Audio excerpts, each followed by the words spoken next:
If you are rich and wealthy, they can take all that shit away.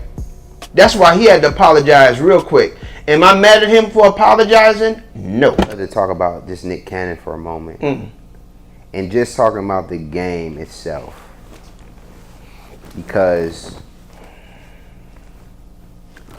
Hollywood has continuously showed us who runs it. No matter how wealthy we get.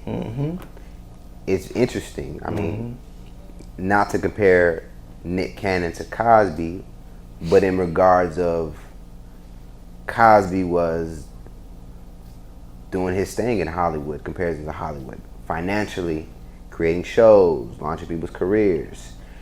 And then, of course, you know, he does something and now he's just removed.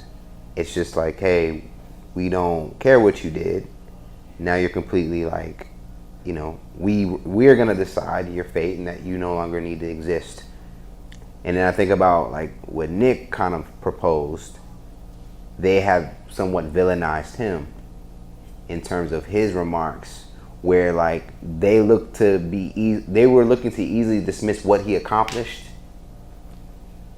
in his time, and they could cancel you right away. So it just, what do we do with Nick Cannon? How do we view that? Okay, let me ask you a question. When this happened to Nick Cannon, who was the other person that was on the show with him? Professor Griff. See, that was his first mistake. You do not have Professor Griff on your show if you want to succeed on the mainstream. When you do public access, or when you made it already, when you don't need nobody else, then you have Professor Griff on. Professor Griff ain't no joke. Professor Griff is uncut. He's old school, 1965, Willie Hutch, brothers going to work it out. Professor Griff is Professor Griff. He goes for the juggler.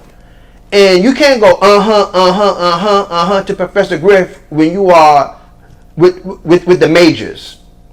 Okay, that's a bold move to have Professor Griff on. What do you expect to happen to your black ass? They're going to take that turban off your ass. Okay? Yeah, and then he did the right thing. You better apologize if you want to keep on, because keep in mind, the money, if you are rich and wealthy, they can take all that shit away. That's why he had to apologize real quick. Am I mad at him for apologizing? No.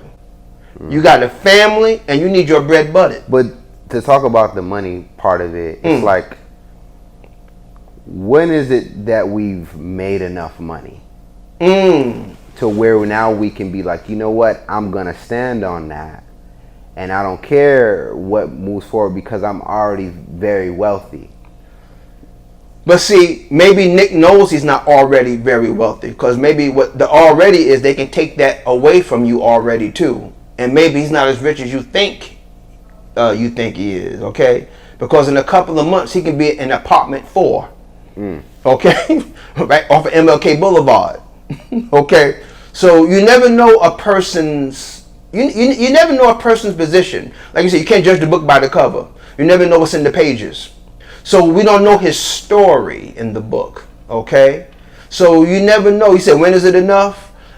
When is it? You know when it's enough by the way you talk. Because I just don't, I guess it's just for me, it'd be great to see, not to say that, you know, I'm agreeing with what Nick was saying, but just in terms of seeing a brother or a sister say something that they feel is true to them, and that it may ruffle feathers, and that they still feel comfortable enough to stand on it. And again, to be clear, it's not about necessarily what Nick said, but more so that he felt the need to speak his truth at that moment, and that he can. Why couldn't he just stand on that? No, it's a time and place to say things.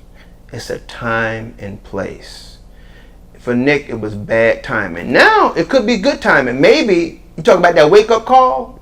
Maybe this is his wake up call. Now some people, now he may turn into a Dick Gregory. Because after a while, Dick Gregory wasn't funny no more. He became, because Dick has so much truth in him. When he talked to you, go, He'd be angry, I mean, even though Dick was a comedian, he wasn't joking. So, you said, when is it enough? I think this is and don't forget, Nick is still a young brother too. He's still a young brother, and Nick is highly intelligent. See, when you highly intelligent, you got to walk. Sometimes being dumb is better. Being stupid is better. But when you got a brain, you got to think. You got to think about tomorrow. You got to think about the next day. And sometimes having a brain is not healthy because you think too much. That's why they prefer to have dumb people that are dumb to the facts. They don't want you intelligent to the fact, because if you are intelligent to the facts, you're not needed. But when you're dumb, they can use you. See? And that's what Nick is going through, because I know, what's that, the Canon school where he's dropping logic and Canon stuff? Class. Canon class. Well, that class has been dismissed. Okay? Because you can't wake up people too much when you're still controlled by them. See, Why do you think he felt comfortable to pull that off? Because he was with Professor Griff. Well, no. Well, what I'm saying is, Nick is in Hollywood and he gets his money still from the Hollywood ecosystem. Right. But yet his canon class, if you followed it before Professor Griff, it's a conscious-based thing, and there's a conscious side that Nick is displaying. But I would, looking from the outside in, there would ultimately be a conflict of interest. You're championing being conscious and woke and black upliftment, but then yet Hollywood is not supported by that. Hey, you know, when you are a part of the show business brand, you got to be careful what you say, because they made you and they can take it away from you. Once you are made by them, they got you. I can talk because I'm not made by nobody. I got a catering thing. I do food. Okay? Chicken wings, rice and beans control me, not nobody else. So I can talk the way I talk, because I don't have to worry about being blackballed, because I'm already done.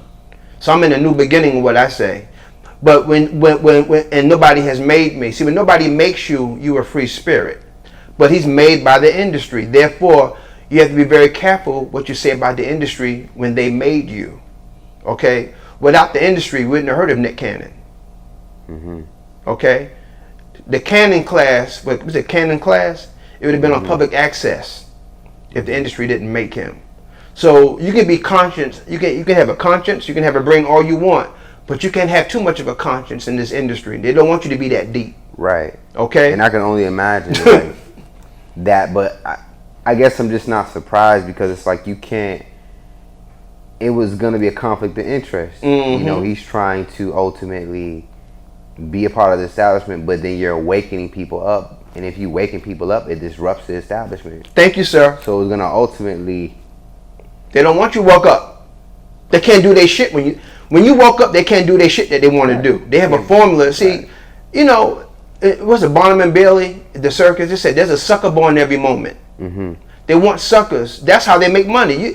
Can you imagine if everybody was awoke and enlightened? Nobody would make money. You don't want a bunch of smart people. You want a bunch of idiots so you can do your thing. You do not have a show. Can you imagine going to a major network and you black on NBC, you go there with a dashiki and a kufi talking about, hey, I want to show NBC, I want to wake people up. Get your black ass out of here. You ain't waking nobody up.